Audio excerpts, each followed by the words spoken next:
Just days before the Spanish general elections, the vote within so-called empty Spain has become a political priority. In these sparsely populated provinces, fewer votes are needed for election, something that has always benefited big parties, like the right-wing Popular Party or the Socialists. This year, with the fragmentation of the right, all that may change. The province of Cuenca belongs to the so-called southern Lapland, a large part of Spanish territory made up of 10 provinces.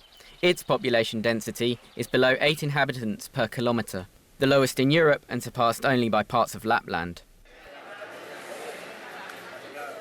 Benjamin Prieto is the president of Diputación de Cuenca, and for more than 20 years, the Popular Party mayor of a village of just 248 inhabitants. Accustomed to his party winning these areas, the new political landscape is posing some uncertainties. The voters want a centre-right option. There is a distribution of votes in territories where the natural majorities are for the centre-right, which is the Popular Party. But those majorities can be altered, and pushing their votes to their second choice. That is not exactly what the voter wanted. Congress has 350 seats. In the less populated areas, where only 2 to 5 seats are elected per province, 101 seats are up for grabs. That's almost as many as in the country's 5 most populated provinces: Madrid, Barcelona, Valencia, Seville and Alicante.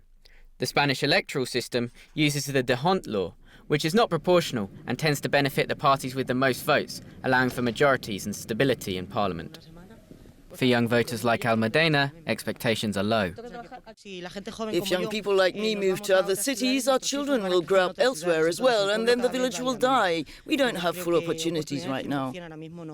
Fed up with the inactivity of the political forces, on March 31st, thousands of inhabitants of empty Spain protested in Madrid against rural depopulation. Many of them came from Zamora, the province that suffered the greatest population loss in 2018. Here, as in Cuenca, there are also 3 seats at stake. Ana Moridos, spokesperson for the citizen platform Viriatos Zamora, are fighting to ensure their land is not forgotten. Politicians can't provide a solution to the abandoned Spain. All the measures and everything being discussed right now are just electioneering.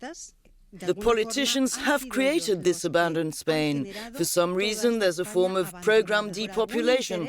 We don't want our territory or the money that Europe is going to invest in fixing depopulation to go to other purposes that do not concern us. In areas, for instance, which are used as experimental fields like high-tech waste management, agriculture or livestock farming. Residuos, agricultura y ganadería industrializada 4.0.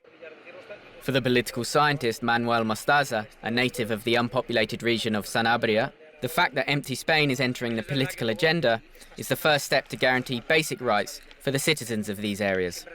The arrival of a centre-wing party, that is Ciudadanos, a party on the very extreme left, that is Podemos, and now another from the extreme right, that is Vox, means that the big parties are no longer certain, for example, of winning their seat in Zamora.